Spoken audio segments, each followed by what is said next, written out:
सभी को नमस्कार। स्वागत है आपका गवर्नमेंट एग्जाम प्रिपरेशन चैनल में। देखिए आज हम लोग जो है खनिज तत्व वाला चैप्टर जो है उसका क्या करेंगे, जो खनिज तत्व वाला चैप्टर है उसका क्या करेंगे, रिवीजन। ठीक है, रिवीजन करेंगे और ट्रिक के साथ करेंगे। ठीक है, किसके साथ करेंगे, ट्रिक्स के साथ करेंगे।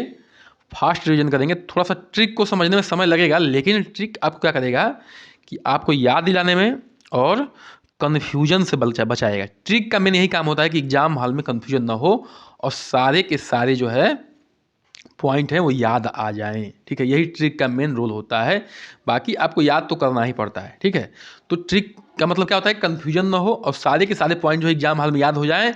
और एग्जाम हॉल में अगर पढ़े होते हैं कन्फ्यूजन होता है तो आदमी क्या करता है, मार देता है, अरे चलो ये हो जाएगा, इतना आइडिया लग रहा है। लेकिन वो क्या करता है, निगेटिव मार्किंग भी दिलाता है। तो चलिए शुरू करते हैं। ये जो हम कल पॉइंट पढ़ रहे थे, ठीक है, कि क्या पढ़ रहे थे कि जो ये है कि खनिजों का वर्गीकरण वाला पार्ट, इसमें मुख्य खनिज तत्व था, ये था calcium, phosphorus, potassium, sulphur, sodium, chlorine और मैग्नीशियम। ठीक है, ये क्या था, मुख्य खनिज तत्व था। अच्छा, यहाँ से क्वेश्चन कैसा बनता है कि हमारे शरीर के मुख्य खनिज तत्व कौन से हैं, ये आता है। तो कौन से हैं में क्या हो जाएगा, इसका 3 ऑप्शन दे देगा और इसका 1 ऑप्शन दे देगा। एक और क्वेश्चन बनता है कि हमारे शरीर के मुख्य खनिज तत्वों में से कौन सा नहीं है। ठीक है, तो इसमें का 3 दे देगा और इसमें का 1 दे देगा। तो फिर होती है वहाँ पे क्या, कन्फ्यूजन। क्या होती है, कन्फ्यूजन, और हम लोग क्या हो जाते हैं, फंस जाते हैं। ठीक है, तो हम लोग जो है सिर्फ और सिर्फ जो है मुख्य खनिज तत्वों को याद करेंगे। उसमें से जो फंसेगा वो तो ठीक है, नहीं तो बाकी क्या करेंगे, बाकी को एलिमिनेट कर देंगे, मतलब निकाल देंगे। तो गौण में क्या था, देख लीजिए, गौण में जल्दी जल्दी बोल रहे हैं। लोहा था, मैग्नीज था, तांबा कापर था, cobalt, aluminium, selenium, zinc, fluorine, bromine, iodine, chromium, cadmium, molybdenum, silicon, nickel, vanadium. ठीक है, ये सब था पॉइंट था। तो फिलहाल इनको जो हम याद नहीं करने वाले हैं, सिर्फ और सिर्फ हम किसको याद करेंगे, सिर्फ और सिर्फ जो है मुख्य खनिज तत्वों को याद करेंगे और इनको याद करेंगे। बिल्कुल आसान ट्रिक दूंगा। ठीक है, अभी नया नया फॉर्मेशन हुआ ट्रिक का, कल ही बनाया हूँ, तो एकदम गलती नहीं हुई, घबराइए मत। ठीक है, और आप जो है एग्जाम हॉल में निश्चिंत रहिए। बस एकदम हल्का सा आपको दिमाग में थोड़ा सा बस जो देना है, सारा याद हो जाएगा, सारा याद हो जाएगा। ठीक है, चलिए शुरू करते हैं ट्रिक। चलिए, तो ठीक है, ये है ट्रिक, आपके सामने प्रस्तुत है ट्रिक। देखिए, गवर्नमेंट एग्जाम प्रिपरेशन की तरफ से जो ट्रिक दिया जा रहा है मुख्य खनिज तत्वों का, ठीक है, मुख्य खनिज तत्वों का, उसमें क्या है, ट्रिक का नाम क्या है, कमलेश पाल का सपना कल मैगी नाश्ता। ठीक है, कमलेश पाल का क्या सपना है, कल मैगी नाश्ता है। ठीक है, तो देखिए इसमें क्या है, के से क्या हो जाएगा, कमलेश हो जाएगा, पी से क्या हो जाएगा, पाल हो जाएगा, सी से क्या हो जाएगा, सी ए से क्या हो जाएगा, कैल्शियम हो जाएगा, एस से क्या हो जाएगा, सपना हो जाएगा, सी एल से क्या हो जाएगा, कल हो जाएगा, एम जी से क्या हो जाएगा, मैगी हो जाएगा, और एन ए से क्या हो जाएगा, नाश्ता हो जाएगा। तो कमलेश पाल का सपना कल मैगी नाश्ता। ठीक है, के से क्या होता है, पोटेशियम होता है। ठीक है, पी से क्या होता है, फास्फोरस होता है, सी ए से क्या होता है, कैल्शियम होता है, एस से क्या होता है, सल्फर होता है, सी एल से क्या होता है, क्लोरीन होता है, एम जी से क्या होता है, मैग्नीशियम होता है, और सोडियम से, एन ए से क्या होता है, सोडियम होता है। तो इतना थोड़ा सा आपको सिंबल तो याद ही होगा। ठीक है, कि किस किस तत्वों का क्या सिंबल है, तो उस सिंबल के आधार पे जो है हमने क्या कर दिया है, ट्रिक्स को बना दिया है। तो कमलेश पाल का सपना, कमलेश पाल का सपना जो है क्या है, कि कल मैगी नाश्ता। ठीक है, तो कमलेश पाल का सपना कल मैगी नाश्ता। ठीक है, और इसका जो जो ये सारे तत्व हो जाएंगे ये। अब इस तरह से जब हम मुख्य खनिज तत्व याद कर लेंगे तो हम एलिमिनेट करके गौण खनिज तत्वों को भी हटा देंगे, या जब हमें मुख्य खनिज तत्व पूछा जाएगा तो हमें आसानी से वो कर लेंगे। देखिए, हमें गौण खनिज तत्व पर ध्यान ही नहीं देना है। ठीक है, ध्यान दिए, ध्यान क्या देना है कि इससे क्या होता है, कौन सा रोग होता है, ये इस पर विशेष ध्यान देना है। ठीक है, चलिए ठीक है, ट्रिक को जो है आप लोग क्या करिएगा, स्क्रीनशॉट ले लीजिएगा या नोट डाउन कर लीजिएगा।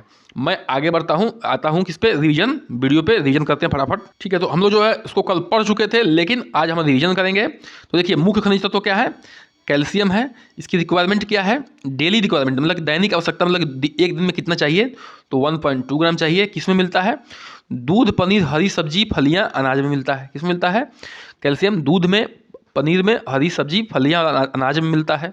महत्व क्या है इसका, दांतों और हड्डियों की रचना करता है, बिल्कुल करता है। स्कंदन तंत्रियों एवं पेशियों का भी में कार्य करता है। ठीक है, के कार्य में भी सहायता करता है। कमी से क्या होता है इसके, कैल्शियम के, दांत की हड्डियां दुर्बल हो जाती हैं, शरीर वृद्धि और कुंठित हो जाता है। शरीर का वृद्धि क्या होता है, कुंठित हो जाता है, मतलब कि रुक जाता है। इसलिए जो है कैल्शियम बहुत ज़रूरी होता है दांतों के लिए और हड्डियों के लिए, ठीक है, और शरीर की वृद्धि के लिए। गंधक यानी कि सल्फर, ठीक है, कितना चाहिए? 3 मिलीग्राम चाहिए डेली। भोजन के अनुकूल प्रोटीन होना चाहिए। क्या कहता है ये? भोजन के अनुकूल क्या होता है? प्रोटीन्स की हिसाब से चाहिए ये। कई अमीनो अम्ल का घटक है, मतलब कई अमीनो अम्ल को बनाने में ये क्या करता है, उसका उसमें पार्ट लेता है, भाग लेता है, ठीक है। हम जो है अमीनो अम्ल का जब और का दिखाए थे चित्र, तो उसमें जो है सल्फर को भी दिखाए थे, दर्शाए थे चित्र के माध्यम से, ठीक है। तो याद आ रहा होगा जो भी बहनें हमारी डेली क्लास ले रही हैं, ठीक है। प्रोटीन की कमी तथा प्रोटीन की उपाचय में गड़बड़ियाँ हो जाती है। क्या होती है? प्रोटीन की कमी हो जाती है और प्रोटीन की उपाचय में यानी कि पाचन पचाने में, मेटाबॉलिज्म में गड़बड़ियाँ हो जाती है इसकी कमी से। अब आते हैं फास्फोरस पे, ठीक है। देखिए ये जो है ट्रिक के हिसाब से नहीं है, ये जो लाइन है ट्रिक के हिसाब से नहीं है, ट्रिक जो अलग है, ठीक है। हमने ट्रिक सेट किया है अपने हिसाब से, बिल्कुल ठीक है। और ये जो है आप अपने हिसाब से, बुक वाले अपने हिसाब से सेट किए हैं लोग, ठीक है। तो हम उससे मतलब नहीं है, आपको बस जो है एग्जाम हाल में सारा कुछ याद आ जाए, ये मेन पॉइंट है। तो 1.2 ग्राम जो है चाहिए डेली। दूध में मिलता है, मांस में मिलता है, अनाज में मिलता है। क्या? फास्फोरस। दांतों और हड्डियों की रचना करता है। अम्ल क्षार संतुलन एटीपी डीएनए आरएनए का घटक है। क्या है? घटक है, मतलब कि पार्ट है, इसके बिना जो है फॉर्मेशन नहीं हो सकता है। फॉर्मेशन देखिए, घटक का मतलब होता है कि फॉर्मेशन के लिए बहुत चीज़ें चाहिए, लेकिन उसमें एक ये भी क्या है, इसका उसका हिस्सा है। क्या? फास्फोरस। इसकी कमी से क्या होगी? दांतों और हड्डियों, शरीर की वृद्धि और कार्य की कुंठित हो जाती है, ठीक है। चलिए आगे बढ़ते हैं, आगे बढ़ते हैं। देखिए इसमें विशेष तो यही ध्यान रखना है कि किसमें पाया जाता है, उससे भी इंपॉर्टेंट ये है कि इसकी कमी से क्या होता है, ये पॉइंट बिल्कुल इंपॉर्टेंट है, ठीक है। तो आते हैं पोटेशियम पे। मांस में मिलता है, दूध में मिलता है, अनाज में मिलता है, फल में मिलता है, सब्जियों में मिलता है, ठीक है, ठीक है। अब अम्ल क्षार संतुलन, जल संतुलन और तंत्रिका का कार्यकीय है। इसका काम क्या है, महत्व क्या है कि अम्ल क्षार संतुलन को में काम आता है, ठीक है, और जन संतुलन में काम आता है, तंत्रिकाओं के उसमें कार्यकीय में काम आता है। और इसकी कमी से क्या हो जाएगा? निम्न रक्तचाप हो जाएगा, मतलब कि low blood pressure, LBP, low blood pressure हो जाएगा, ठीक है। और पेशियों की दुर्बलता हो जाएगी, अंगघात, पैरालिसिस का खतरा बढ़ जाता है पोटेशियम की कमी से, बिल्कुल। जब लो BP हाई होता है, लो होता है, तो क्या होती है? दिक्कत परेशानियाँ आती है, ठीक है, और पैरालिसिस के चांस बढ़ जाते हैं। क्लोराइड, क्लोराइड, ठीक है, खाने वाला नमक, ठीक है। क्लोराइड कहाँ मिलता है? नमक का सूत्र क्या है? NaCl। तो नमक में क्या मिलेगा? सोडियम में मिलेगा और क्लोरीन में मिलेगा, ठीक है। तो खाने वाले नमक में क्या मिल रहा है? क्लोरीन मिल रहा है। ये खाने वाले नमक का सूत्र है, ठीक है, NaCl। अम्ल क्षार संतुलन में जठर रस का घटक है, ठीक है। इसका क्या महत्व है कि अम्ल क्षार का संतुलन बनाता है और पेट का जो रस है उसका एक पार्ट है, ठीक है। क्या? क्लोरीन। भूख की कमी हो जाती है, अगर इसकी कमी होगी शरीर में तो क्या हो जाएगी? भूख नहीं लगेगी और पेशियों में, मांसपेशियों में ऐंठन आएगा, ठीक है। अब आते हैं सोडियम पे। किस पे? सोडियम पे। ये भी किस में मिलता है? खाने वाले नमक में ही मिलता है। देख लीजिए NaCl सूत्र है, सोडियम क्लोराइड खाने वाले नमक का सूत्र होता है। अम्ल क्षार संतुलन, जल का संतुलन और तंत्रिकाओं का कार्य की, मतलब कि यह किसका काम क्या है? अम्ल क्षार का संतुलन बनाता है, ठीक है, और जल का संतुलन बनाता है और तंत्रिकाओं की कार्य की करता है। उच्च रक्तचाप होता है, ठीक है, रक्तचाप इससे क्या होता है? बढ़ जाता है, कमी होती है तो, ठीक है। भूख की कमी होती है, भूख भी नहीं लगती है, और पेशियों में ऐंठन, और मांसपेशियों में क्या होता है? ऐंठन होने लगता है। अब आते हैं मैग्नीशियम पे। किस पे? मैग्नीशियम पे आते हैं। अनाज, हरी सब्जी में मिलता है। ग्लाइकोसिस तथा ATP पर आश्रित कई उपाचय प्रतिक्रियाओं के एंजाइम का सहघटक है। क्या है? ग्लाइकोलिसिस की तथा ATP पर आश्रित कई उपाचयी प्रतिक्रियाओं के एंजाइम का क्या है? सहघटक है। उपाचयी प्रतिक्रियाओं की अनियमितताओं से विविध तंत्रों, मुख्य तंत्रिका तंत्र की कार्य की प्रभावित होती है। इसकी कमी से, किसकी? मैग्नीशियम से। उपाचयी प्रक्रियाओं की अनियमितताओं से विविध तंत्रों, मुख्यतः तंत्रिका तंत्र की कार्यकी का क्या होता है? प्रभावित होता है, ठीक है। तो हम लोग क्या पढ़ चुके हैं? हम लोग पढ़ चुके हैं मुख्य खनिज तत्व। क्या पढ़ चुके हैं? मुख्य खनिज तत्व। अब जो है आते हैं किस पे? गौण खनिज तत्व पे, ठीक है, गौण खनिज तत्व पे, ठीक है। चलिए, तो गौण खनिज तत्व क्या है? फ्लोरीन है। क्या है? फ्लोरीन है। फ्लोरीन में क्या है? देखिए, पीने वाला जल में मिलता है। कहाँ मिलता है ये? पीने वाले जल में मिलता है और समुद्री भोजन में मिलता है फ्लोरीन, ठीक है। हड्डियों और दांतों के रखरखाव में बड़ा जरूरी है, महत्व है इसका। अगर इसकी कमी हो जाएगी तो क्या हो जाएगा? दांतों की दुर्बलता अधिक होने पर क्या होता है? फ्लोरोसिस दिखाए थे। दांत कैसा रहता है? दांत जो है चितकबरा हो जाता है। कैसा रहता है? दांत चितकबरा रहता है। देखिए पिछले जो कल का लेक्चर देखने के बाद ये आपको एकदम इतना आसान लग रहा होगा, लेकिन हाँ इसको बार बार रिवाइज भी करना है आपको, ठीक है। आसान कब लगता है? जब आप तुरंत पढ़ते हैं और उसके बाद क्या होता है, भूलता है, क्योंकि भूलना एक क्या है, नेचुरल प्रक्रिया है माइंड का, ठीक है। और आदमी सक्सेस वही होता है जो अभ्यास करता है, ठीक है। जिंक जिंक पे आते हैं। 8 से 11 मैगी mg है और मिलीग्राम है, मतलब कि mg मतलब मिलीग्राम। और अनाज, दूध, अंडे, मांस, समुद्री भोजन इनमें पाया जाता है। किसमें मिलता है? अनाज में, दूध में, अंडे में, मांस में, समुद्री भोजन मिलता है। जल अपघटन अर्थात पाचन एंजाइमों सहित अनेक एंजाइमों का सहघटक है। इसका महत्व क्या है कि यह जल के अपघटन में, मतलब कि जल को पचाने में, तोड़ने में, अर्थात पाचन एंजाइमों सहित अनेक एंजाइमों का सहघटक है। मतलब कि सहघटक मतलब क्या? एंजाइमों का बनाने में क्या है, एक घटक का काम करता है। इसकी कमी से क्या होगा? कुंठित वृद्धि, रिक्त क्षीणता, मतलब कि वृद्धि जो है रुक जाएगी, कुंठित हो जाएगी। रक्त क्षीणता मतलब कि खून की कमी हो जाएगी। खुरदरी त्वचा हो जाएगी। दुर्बल सुरक्षा तंत्र और जनन क्षमता का क्षय हो जाएगा, ठीक है। जनन क्षमता का क्षय हो जाएगा। तांबा, ठीक है। तांबा यानी कि तांबा से क्या होता है? कहाँ मिलता है तांबा? मांस में मिलता है, मेवा, फलियां, हरी सब्जियों और समुद्री भोजन मिलता है। कहाँ मिलता है? मांस, मेवा, फलियां, हरी सब्जियां, समुद्री भोजन मिलता है। साइटोक्रोम ऑक्सीडेट एंजाइम का सहघटक है। क्या है? साइटोक्रोम ऑक्सीडेंट एंजाइम का सहघटक है। लौह उपाचय तथा सहयोजी ऊतक और रुधिर वाहिनियों के विकास हेतु आवश्यक है, ठीक है। क्या है? विकास हेतु आवश्यक है। इसकी कमी से क्या होती है? रक्त क्षीणता यानी कि खून की कमी हो जाती है। और रुधिर वाहिनियों की दुर्बलता यानी कि जो रुधिर वाहिनियां हैं जिसमें हमारा खून बहता है, उसकी क्या होती है? उसमें भी दुर्बलता यानी कमजोरी आ जाती है। अब किस पे आते हैं? मैग्नीज पे आते हैं। किस पे आते हैं?